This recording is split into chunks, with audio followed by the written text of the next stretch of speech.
क्या आपने कभी सोचा है कि एक ही चार्ट, एक ही मार्केट, एक जैसे सेटअप्स के बावजूद कुछ लोग लगातार पैसा बनाते हैं और बाकी लोग सिर्फ उम्मीद में अपने पैसे गंवाते रहते हैं? ट्रेडिंग की दुनिया में सबसे बड़ी गलतफहमी यही है कि जितना ज़्यादा रिस्क लेंगे उतना ज़्यादा रिटर्न मिलेगा। लेकिन सच ये है कि रिस्क लेना और रिस्क समझना, ये दोनों बिल्कुल अलग बातें हैं और यही फ़र्क तय करता है कि आप एक प्रोफेशनल ट्रेडर बनेंगे या एक बार फिर घाटे का शिकार। द ट्रेडिंग रिस्क गाइड कोई आम किताब नहीं है। ये उन छुपे हुए कारणों को उजागर करती है जिनकी वजह से 90% लोग ट्रेडिंग में असफल हो जाते हैं। ये किताब सिर्फ ये नहीं बताती कि किस इंडिकेटर का इस्तेमाल करें या कहाँ एंट्री लेनी है, बल्कि ये सिखाती है कि कैसे अपने पैसे, अपने इमोशंस और सबसे अहम अपने रिस्क को कंट्रोल किया जाए। क्योंकि ट्रेडिंग में असली दुश्मन मार्केट नहीं है, असली खतरा वो लालच है जो आपको स्टॉप लॉस हटाने पर मजबूर करता है। वो डर है जो आपको सही एंट्री के बावजूद बाहर कर देता है, और वो अति आत्मविश्वास जो हर ट्रेड को पक्का प्रॉफिट मान लेता है। इस किताब में ऐसे रूल्स और मनोवैज्ञानिक स्ट्रैटेजीज बताई गई हैं जो किसी भी ट्रेडर के लिए गेम चेंजर बन सकती हैं। ये बताती है कि रिस्क को कैसे नापा जाए, कैपिटल को कैसे बचाया जाए और कैसे हर ट्रेड को एक सिस्टमैटिक प्रोसेस के रूप में देखा जाए, न कि एक जुआ की तरह। तो अगर आप ट्रेडिंग करते हैं या करने की सोच रहे हैं तो इस वीडियो को अंत तक देखिए, क्योंकि यहाँ हम सिर्फ प्रॉफिट की बात नहीं करेंगे बल्कि उस आर्ट की बात करेंगे जिससे ट्रेडिंग एक प्रोफेशनल बिजनेस बनता है, न कि एक इमोशनल रोलर कोस्टर। चलिए अब बढ़ते हैं किताब की गहराइयों की ओर और समझते हैं कि द ट्रेडिंग रिस्क गाइड हमें क्या सिखाता है और कैसे ये आपकी ट्रेडिंग लाइफ को पूरी तरह से बदल सकता है। अध्याय 1, द ट्रेडिंग रिस्क गाइड की शुरुआत एक ऐसे विचार से होती है जिसे ज़्यादातर ट्रेडर्स या तो नज़रअंदाज करते हैं या फिर कभी गंभीरता से सोचते ही नहीं, और वो है रिस्क की असली परिभाषा। जब कोई ट्रेडर पहली बार मार्केट में आता है तो उसके दिमाग में बस एक ही चीज़ होती है, पैसा बनाना। वह हर चार्ट को एक मौके की तरह देखता है, हर मूवमेंट को कैश करने की चाहत में रहता है। लेकिन जैसे जैसे वो घाटे का सामना करता है, उसे धीरे धीरे यह समझ आने लगता है कि असली चुनौती मार्केट को समझने में नहीं बल्कि खुद को संभालने में है। पहला अध्याय हमें बताता है कि रिस्क कोई सतही चीज नहीं है। यह एक अदृश्य शक्ति है जो हमारे हर निर्णय के पीछे मौजूद होती है। हमें लगता है कि हमने एक मजबूत सेटअप के आधार पर ट्रेड लिया है, लेकिन अगर हमने उस ट्रेड के संभावित नुकसान का अंदाजा नहीं लगाया तो दरअसल हम अंधेरे में तीर चला रहे होते हैं। लेखक इस अध्याय में जोर देते हैं कि ट्रेडिंग का पहला कदम रिटर्न की उम्मीद करना नहीं बल्कि रिस्क को मापना और समझना होना चाहिए। यहाँ एक दिलचस्प अवधारणा सामने आती है, perceived risk versus actual risk. यानी जो रिस्क आपको बाहर से दिख रहा है वह जरूरी नहीं कि असल खतरा हो। कई बार शांत दिखता हुआ बाजार सबसे खतरनाक चाल चल देता है और दूसरी तरफ वॉलेटाइल लगता हुआ बाजार सिर्फ डर पैदा करता है, लेकिन सही प्रबंधन से उसमें मौका छिपा होता है। लेखक यह भी बताते हैं कि मार्केट का हर मूवमेंट आपके खिलाफ भी जा सकता है और इसकी तैयारी ही असली ट्रेडर को बाकी भीड़ से अलग करती है। रिस्क को नज़रअंदाज करना एक ऐसी भूल है जो धीरे धीरे आपको उस मोड़ पर ले आती है जहां न केवल आपका कैपिटल खत्म होता है बल्कि आत्मविश्वास भी टूट जाता है। इस अध्याय में एक और अनमोल सीख मिलती है, रिस्क केवल पैसे का नुकसान नहीं होता, यह आपकी मानसिक स्थिति, आपकी डिसिप्लिन और आपकी निर्णय क्षमता को भी नुकसान पहुंचा सकता है। अगर आपने लगातार नुकसान झेले हैं तो अगली बार आप या तो बहुत जल्दी घबरा जाएंगे या फिर हद से ज़्यादा कॉन्फिडेंट होकर और भी बड़ा रिस्क ले बैठेंगे। यानी हर अनमैनेज्ड रिस्क आपकी ट्रेडिंग आदतों में जहर घोल देता है। लेखक अंत में यह भी कहते हैं कि रिस्क को डर की नज़र से नहीं बल्कि एक डेटा पॉइंट की तरह देखना चाहिए। जितना आप इसे मापेंगे उतना ही आप इसे कंट्रोल कर पाएंगे और तभी आप ट्रेडिंग को एक प्रोफेशनल बिजनेस की तरह देखना शुरू करेंगे, न कि एक जुआ या तुक्केबाजी की तरह। लेकिन अब सवाल ये उठता है, अगर हर ट्रेड के साथ रिस्क जुड़ा है तो हम कैसे तय करें कि कौन सा रिस्क लेना चाहिए और कौन सा छोड़ना चाहिए? क्या रिस्क से भागना बेहतर है या उसे गले लगाकर मैनेज करना? क्या आप जानते हैं कि प्रोफेशनल ट्रेडर्स किस फॉर्मूले से ये डिसाइड करते हैं कि कौन सा ट्रेड वर्थ द रिस्क है? इसी रहस्य को हम जानेंगे अगले अध्याय में, जहां रिस्क को नापने की सटीक तकनीक का खुलासा किया गया है। अध्याय 2। दोस्तों, आइए हम अब द ट्रेडिंग रिस्क गाइड के दूसरे अध्याय के भीतर उतरें, जहां रिस्क मैनेजमेंट की बारीकियों को बड़े ही विस्तार से समझाया गया है। इस अध्याय में लेखकों ने ट्रेडिंग में रिस्क को केवल एक खतरे के रूप में देखे जाने के बजाय इसे एक सटीक विज्ञान और रणनीति के रूप में प्रस्तुत किया है। लेखकों का तर्क है कि रिस्क मैनेजमेंट वही कला है जिसके द्वारा हम मार्केट के अनिश्चित परिवर्तनों में भी स्थिरता बनाए रख सकते हैं। उन्होंने बताया कि कैसे रिस्क को मात्र आंकड़ों के रूप में नहीं, बल्कि एक सक्रिय उपकरण के रूप में इस्तेमाल किया जाना चाहिए, ताकि हर ट्रेड में लूक रहे संभावित नुकसान को रोका जा सके और अपेक्षित लाभ को अधिकतम किया जा सके। इस अध्याय में विस्तार से समझाया गया है कि ट्रेडिंग में रिस्क को मापने के लिए एक विशेष फार्मूला है जिसे आर मल्टीपल कहा जाता है।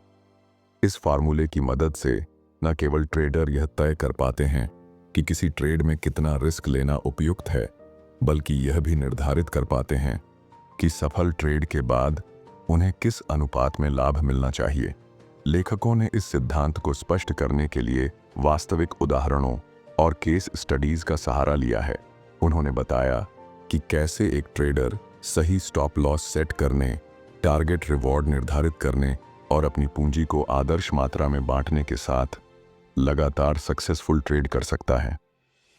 लेखकों ने मनोवैज्ञानिक पहलुओं पर भी जोर दिया है, क्योंकि हर ट्रेडर के मन में निरंतर उतार चढ़ाव चलते रहते हैं। वे कहते हैं कि अगर आप अपनी भावनाओं को नियंत्रण में नहीं रखेंगे, तो चाहे आपके पास कितनी भी अच्छी योजना क्यों ना हो, आप अंततः अपनी गलतियों के जाल में फंस जाएंगे। इस अध्याय में बताया गया है कि कैसे एक ट्रेडर को अपने मनोबल और मानसिक स्थिति को मजबूत करना चाहिए, ताकि मार्केट के हर उतार चढ़ाव का सामना डटकर किया जा सके। लेखकों का यह भी मानना है कि रिस्क मैनेजमेंट के नियम सिर्फ कागज पर ही नहीं, बल्कि व्यवहार में उतारे जाने चाहिए। उन्होंने उदाहरण के तौर पर बताया कि कैसे एक छोटी गलती, जैसे कि स्टॉप लॉस का गलत निर्धारण या एक अनावश्यक ट्रेड में हाथ आजमाना, पूरे निवेश को खतरे में डाल सकता है। इसी कारण उन्होंने सुझाया कि हर ट्रेड के बाद एक विस्तृत जर्नल रखना चाहिए, जिससे कि न केवल सफलता के सूत्र मिल सकें, बल्कि पिछली गलतियों से भी सीख प्राप्त हो सके। इस अध्याय के माध्यम से पाठकों को यह संदेश दिया जाता है कि ट्रेडिंग एक निरंतर सीखने की प्रक्रिया है, जिसमें डेटा और अनुभव दोनों की अहमियत होती है। यह अध्याय हमें याद दिलाता है कि सही योजना, अनुशासन और स्थिर मनोवृत्ति ही हमें बाजार के तूफानों से बचा सकती है। लेकिन अब सोचने की बात यह है, जब आप हर ट्रेड में उतनी ही मेहनत और सूक्ष्मता से रिस्क का हिसाब रखते हैं, तो फिर भी उस अनिश्चितता का कौन सा ऐसा पहलू है जिसे पूरी तरह परख पाना संभव नहीं होता? क्या वास्तव में कोई रणनीति है जो हर ट्रेड के परिणाम को पूर्वानुमानित कर सके, या फिर यह अनिश्चितता ही ट्रेडिंग का असली चरित्र है? अध्याय 3। तीसरे अध्याय में लेखक हमें एक ऐसे पहलू से परिचित कराते हैं जो शायद तकनीकी विश्लेषण, चार्ट पैटर्न और इंडिकेटर्स के शोर शराबे में अक्सर दब जाता है, और वो है ट्रेडर की मानसिक स्थिति, यानी ट्रेडिंग साइकोलॉजी। अब तक आपने सीखा कि रिस्क को कैसे मापा जाए और उसे तकनीकी रूप से कैसे मैनेज किया जाए, लेकिन यहाँ लेखक हमें याद दिलाते हैं कि जोखिम सिर्फ बाहर नहीं, अंदर भी छिपा होता है, हमारे दिमाग में, हमारी भावनाओं में। ये अध्याय बेहद गहराई से यह समझाता है कि कैसे डर, लालच, पछतावा और आत्मविश्वास का अत्यधिक बोझ हमें उन ट्रेड्स में धकेल देता है जिन्हें हम कभी सोच समझकर नहीं लेते। लेखक बताते हैं कि बहुत बार ट्रेडर कोई ट्रेड जीतने के बाद इतने जोश में आ जाते हैं कि वे अगली बार रिस्क का स्तर बढ़ा देते हैं, सोचते हैं अब मैं नहीं हार सकता, और वहीं से गिरावट शुरू होती है। किताब में एक असाधारण उदाहरण के जरिए यह बताया गया है कि एक सफल ट्रेड के बाद जो आत्मविश्वास आता है, वह सबसे खतरनाक समय होता है, क्योंकि तब हम ट्रेड नहीं कर रहे होते, हम अपनी भावना को साबित करने के लिए पोजीशन ले रहे होते हैं। और जब कोई निर्णय भावना के बल पर लिया जाए तो उसमें लॉजिक, डेटा और अनुभव पीछे छूट जाते हैं। यह अध्याय एक बेहद ज़रूरी और सच्ची बात को बार बार दोहराता है। आपका सबसे बड़ा दुश्मन बाजार नहीं, आपका खुद का व्यवहार है। एक प्रोफेशनल ट्रेडर और एक नौसिखिया में फ़र्क यह नहीं होता कि किसे ज़्यादा जानकारी है, बल्कि यह कि कौन अपनी भावनाओं पर ज़्यादा नियंत्रण रखता है। लेखक बताते हैं कि भावनाएं खुद में गलत नहीं होती, लेकिन जब वो ट्रेडिंग निर्णयों को प्रभावित करने लगती हैं तो वो विनाश का कारण बन जाती हैं। खासकर लॉस अवर्जन यानी नुकसान से बचने की भावना, यह आपको बार बार उस ट्रेड में बने रहने को मजबूर कर सकती है जिसमें आप पहले ही गलत हो चुके हैं। और यही वह मानसिक जाल है जहां पर सबसे ज्यादा ट्रेडर्स हार मान लेते हैं। इस अध्याय का सबसे गूढ़ संदेश यह है कि आप चाहें तो लाखों रुपए की स्ट्रैटेजी बना लें, पर अगर आपने अपने दिमाग को अनुशासित नहीं किया तो वो स्ट्रैटेजी भी एक समय बाद आपके खिलाफ काम करने लगेगी। लेखक इस बात को एक शक्तिशाली पंक्ति में कहते हैं, हर बड़ा नुकसान पहले एक छोटी अनदेखी भावना से शुरू होता है। और अब जब हम यह समझ चुके हैं कि ट्रेडिंग केवल बाहर के खतरों से नहीं बल्कि अंदर के तूफानों से भी लड़ी जाती है, तो एक सवाल ज़रूर उठता है, क्या हम वाकई खुद को इतना ट्रेंड कर सकते हैं कि जब पूरा मार्केट लालच या डर से पागल हो तब भी हम शांत और सटीक निर्णय ले सकें? क्या ट्रेडिंग में सफलता का असली रहस्य चार्ट्स में है या खुद को पढ़ने की कला में छिपा है? इसी खोज को हम अगले अध्याय में और गहराई से समझने की कोशिश करेंगे। अध्याय 4। चौथे अध्याय में लेखक हमें ट्रेडिंग के उस गहरे और अक्सर अनदेखे आयाम की ओर ले जाते हैं जो सीधे हमारे कैपिटल से जुड़ा होता है, पोजीशन साइजिंग। इसे कई ट्रेडर्स केवल एक टेक्निकल टूल मानते हैं, पर इस अध्याय में लेखक इसे ट्रेडिंग का रिस्क कंट्रोल लीवर कहते हैं, यानी ऐसा नियंत्रण बिंदु जो आपके हर फैसले, हर नुकसान और हर प्रॉफिट की दिशा तय करता है। लेखक शुरुआत ही एक बेहद सटीक और चौंकाने वाले उदाहरण से करते हैं। दो ट्रेडर्स, एक ही एंट्री, एक ही स्ट्रैटेजी, एक ही स्टॉप लॉस। फिर भी एक ट्रेडर अपने खाते का 2% गंवाता है जबकि दूसरा 20% से भी अधिक। फर्क सिर्फ पोजीशन साइजिंग का होता है। इसी के जरिए पाठक ये समझने लगते हैं कि सही पोजीशन साइजिंग न केवल आपकी पूंजी को सुरक्षित रखती है बल्कि आपकी मानसिक स्थिति को भी संतुलित बनाए रखती है। यह अध्याय एक बेहद अहम बात पर जोर देता है। ट्रेडिंग में नुकसान होना तय है, लेकिन वह नुकसान कितना बड़ा होगा यह तय करना आपके हाथ में है, और यह फैसला पोजीशन साइज से होकर गुजरता है। कई बार एक अच्छा ट्रेड भी सिर्फ इसीलिए बर्बाद हो जाता है क्योंकि आपने उसमें जितना दांव लगाया वह आपकी पूंजी के हिसाब से असंगत था। इस अध्याय में लेखक यह भी समझाते हैं कि पोजीशन साइजिंग केवल गणना नहीं बल्कि अनुशासन की मांग करती है। जब एक ट्रेडर 10 अच्छे ट्रेड्स के बाद गलत आत्मविश्वास में आकर बड़ा रिस्क लेने लगता है, वहीं वह अपने अब तक के सारे फायदे मिटा बैठता है। लेखक बताते हैं कि सही साइजिंग आपके ट्रेडिंग सिस्टम को स्थिरता देती है, जिससे आप न तो जल्दी घबराते हैं और न ही लालच में बहकर अति कर बैठते हैं। एक गहरा मनोवैज्ञानिक पक्ष भी इस अध्याय में खुलकर सामने आता है। जब आप एक ट्रेड में ज़रूरत से ज़्यादा बड़ी पोजीशन ले लेते हैं तो उसका असर आपके सोचने के तरीके पर भी पड़ता है। आप ज़्यादा सतर्क हो जाते हैं, जल्दी डरते हैं, जल्दी बाहर निकलते हैं या फिर स्टॉप लॉस को हटा देते हैं। यानी सिर्फ पोजीशन साइज ने आपकी मानसिक प्रक्रिया को पूरी तरह बिगाड़ दिया। लेखक इसे ट्रेडिंग में आंतरिक असंतुलन का कारण मानते हैं। अध्याय का अंत इस विचार से होता है कि एक सफल ट्रेडर वही है जो केवल मौके नहीं पहचानता बल्कि अपने संसाधनों को बुद्धिमानी से नियोजित करता है, और पोजीशन साइजिंग वह साधन है जिससे यह संभव होता है। यह एक रेखा की तरह है, न ज़्यादा चौड़ी न ज़्यादा पतली, जो ट्रेडर को मार्केट की आग में झुलसने से बचाती है। लेकिन अब सवाल यह उठता है, जब हर ट्रेड में अनिश्चितता होती है तो हम पोजीशन साइज को किस आधार पर तय करें? क्या केवल प्रतिशत के हिसाब से काम चल जाएगा या फिर इसके पीछे और भी कोई मनोवैज्ञानिक और सांख्यिकीय सोच होनी चाहिए? क्या पोजीशन साइजिंग एक फॉर्मूला है या एक कला जिसे अनुभव से तराशा जाता है? इन्हीं सवालों के साथ हम अगले अध्याय की ओर बढ़ते हैं, जहां वास्तविक जोखिमों के अनुकूल रणनीतियों का खुलासा होता है। अध्याय 5। इस अध्याय में लेखक ट्रेडिंग के उस हिस्से को सामने लाते हैं जिसे सबसे अधिक अनदेखा किया जाता है, व्यवस्थित अभ्यास और व्यक्तिगत ट्रेडिंग जर्नलिंग की कला। अब तक किताब में हमने सीखा कि रिस्क को कैसे मापा जाए, माइंडसेट को कैसे साधा जाए और पोजीशन साइजिंग से कैपिटल को कैसे सुरक्षित रखा जाए। लेकिन अब लेखक एक ऐसे अस्त्र की बात करते हैं जो इन सबको एक सूत्र में बांधता है, और वो है ट्रेडिंग का दस्तावेजीकरण यानी जर्नल। लेखक शुरुआत ही एक गहरे प्रश्न से करते हैं। अगर आप खुद को नहीं देख पा रहे हैं तो आप कैसे जानेंगे कि आप क्या गलत कर रहे हैं? और यही सवाल पूरे अध्याय की आत्मा बन जाता है।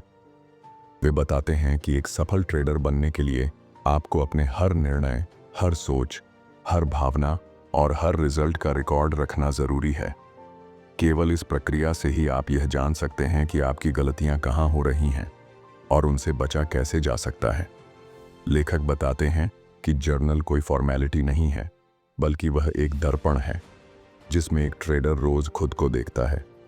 जब आप अपने हर ट्रेड के पीछे की सोच, टेक्निकल कारण, इमोशनल स्थिति और रिजल्ट को लिखते हैं, तो धीरे धीरे आपके भीतर एक पैटर्न बनता है।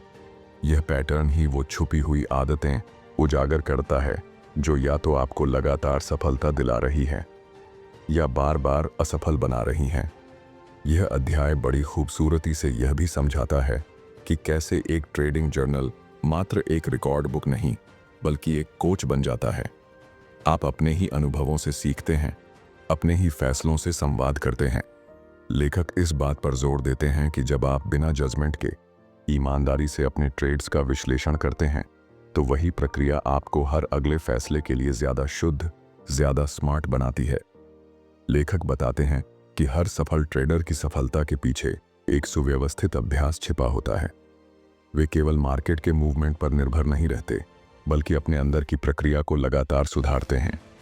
एक सही जर्नल के माध्यम से वे यह जान पाते हैं कि कब उनका मनोबल गिरा, कब लालच हावी हुआ और कब उन्होंने बिना तैयारी के ट्रेड लिया। यह अध्याय हमें यह भी सिखाता है कि ट्रेडिंग जर्नल से केवल गलतियों को सुधारा नहीं जाता, बल्कि सही चीजों को दोहराने की आदत डाली जाती है। बहुत से लोग केवल यह जानना चाहते हैं कि क्या गलती हुई, लेकिन असल बदलाव तब आता है जब आप यह भी समझें कि कब आपने बिल्कुल सही निर्णय लिया और क्यों। इस अध्याय का सार यही है कि एक सफल ट्रेडिंग करियर तभी बनता है जब आप हर दिन खुद से सीखें, और सीखने की वह सबसे सटीक प्रक्रिया है स्वयं का दस्तावेज, स्वयं का आकलन और स्वयं से संवाद। पर अब प्रश्न यह उठता है, क्या हर जर्नलिंग प्रक्रिया सभी पर लागू होती है? क्या केवल डेटा लिख लेना ही काफी है, या फिर इसे पढ़ने और समझने की भी एक विशिष्ट कला होती है? क्या आपके द्वारा रखा गया रिकॉर्ड कभी आपके भीतर छिपे उस ट्रेडर को उजागर कर सकता है जो शायद आज भी अनजाना है? इन्हीं सवालों को लेकर हम अगली सीढ़ी पर बढ़ते हैं, जहां समझ आती है कि सफलता सिर्फ जीतने में नहीं, बल्कि हर हार से सीखने की पक्की व्यवस्था में छुपी है। अध्याय 6। किताब का अंतिम अध्याय हमें उस मुकाम पर लाता है जहां तक पहुंचने की हर ट्रेडर ख्वाहिश करता है, निरंतर सफलता की स्थिति। लेकिन लेखक यहां एक सच्चाई सामने रखते हैं जो थोड़ी कड़वी जरूर है, मगर बेहद जरूरी भी। सफलता कोई मंजिल नहीं, बल्कि एक निरंतर अभ्यास है। इस अध्याय में लेखक हमें उस भ्रम से बाहर निकालते हैं कि एक बार सही ट्रेडिंग सिस्टम मिल जाए, एक बार सब समझ में आ जाए, तो सफलता अपने आप मिल जाएगी। वे साफ करते हैं कि ट्रेडिंग एक ऐसा प्रोसेस है जिसमें हर दिन नया है, हर दिन रिस्क है और हर दिन आपके भीतर एक नई परीक्षा है। यह अध्याय ट्रेडिंग को केवल प्रॉफिट कमाने की कला के रूप में नहीं, बल्कि आत्मविकास की प्रक्रिया के रूप में पेश करता है। लेखक बार बार इस बात पर जोर देते हैं कि असली जीत उस समय होती है जब आप लगातार अनुशासन में रहते हैं, जब आप अपनी योजना का पालन करते हैं, जब आप छोटे छोटे नुकसान के बावजूद मानसिक रूप से संतुलित रहते हैं। लेखक यहाँ एक गहरी बात कहते हैं, हर बार पैसा कमाना ट्रेडिंग नहीं है, हर बार अपने नियमों का पालन करना ही असली ट्रेडिंग है। और इसी विचार के इर्द गिर्द यह पूरा अध्याय घूमता है। आपको यह महसूस होता है कि अब तक की किताब केवल बाहरी रिस्क मैनेजमेंट की बात नहीं कर रही थी, बल्कि धीरे धीरे यह आपको आत्म प्रबंधन सिखा रही थी। आपने सीखा कि कैसे डर को संभालना है, कैसे लालच पर नियंत्रण पाना है, कैसे अपने नुकसान को स्वीकार करना है और सबसे बढ़कर कैसे खुद को हर दिन बेहतर बनाना है। लेखक इस अध्याय में ट्रेडिंग से आगे बढ़कर जीवन की ओर इशारा करते हैं। वे कहते हैं कि जो व्यक्ति ट्रेडिंग में आत्मानुशासन, धैर्य, निरंतरता और आत्मविश्लेषण की आदत डालता है, वही व्यक्ति जिंदगी के दूसरे क्षेत्रों में भी स्थिरता और सफलता पा सकता है। इस अध्याय को पढ़ते हुए यह स्पष्ट होता है कि द ट्रेडिंग रिस्क गाइड केवल ट्रेडिंग की किताब नहीं है, यह एक आईना है जिसमें आप अपने निर्णय, अपनी भावनाएं और अपनी सोच को साफ साफ देख सकते हैं। यह किताब केवल चार्ट्स और पोजीशन साइजिंग तक सीमित नहीं है, यह एक व्यक्तिगत विकास मार्गदर्शिका है जो सिखाती है कि कैसे आप जोखिमों से भागकर नहीं, बल्कि उन्हें गहराई से समझकर जीत सकते हैं। और अब जब आप इस यात्रा के अंत तक पहुंच चुके हैं, तो सवाल यह नहीं है कि आपने क्या पढ़ा, सवाल यह है कि आपने क्या बदला। क्या अब आप अपने हर निर्णय के पीछे छिपे इमोशन को पहचान सकते हैं? क्या आप अब नुकसान को भी एक सीख की तरह स्वीकार कर पाएंगे? क्या आप इस किताब की शिक्षाओं को सिर्फ चार्ट्स तक रखेंगे या फिर उन्हें अपनी रोजमर्रा की जिंदगी में भी उतारेंगे? यदि आप सच में अपने जीवन में स्थायित्व, अनुशासन और स्पष्टता लाना चाहते हैं, तो इस किताब को बार बार पढ़िए, इसे महसूस कीजिए और हर अध्याय को अपनी आदतों का हिस्सा बनाइए। आज से एक नई शुरुआत कीजिए। हर दिन अपने सोचने, महसूस करने और निर्णय लेने के तरीकों को नोट कीजिए। एक व्यक्तिगत लाइफ जर्नल बनाइए, ठीक उसी तरह जैसे ट्रेडिंग जर्नल रखते हैं, जहां आप न केवल मार्केट के मूवमेंट्स बल्कि अपने जीवन के उतार चढ़ाव भी दर्ज करें। क्योंकि जब आप खुद को ठीक से जान लेते हैं, तो दुनिया का कोई भी रिस्क आपको डरा नहीं सकता। और यही इस किताब की सबसे बड़ी सीख है, रिस्क से डरो मत, उसे समझो। अब वक्त है उस ज्ञान को जीने का जिसे आपने सिर्फ पढ़ा नहीं, महसूस किया है।